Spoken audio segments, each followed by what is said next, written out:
Hi everyone, welcome to Gaming Explained. Today in this video, I'm going to guide you through how you can change your username on Domino Dreams. So let's get started.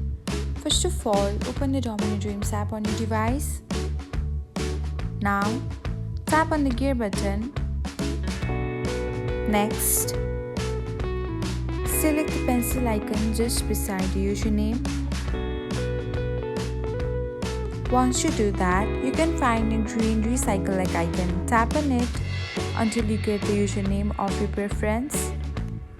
And once you're happy with your username, just tap on the save button. And that's it. This is how you can change your username on Domino Dreams.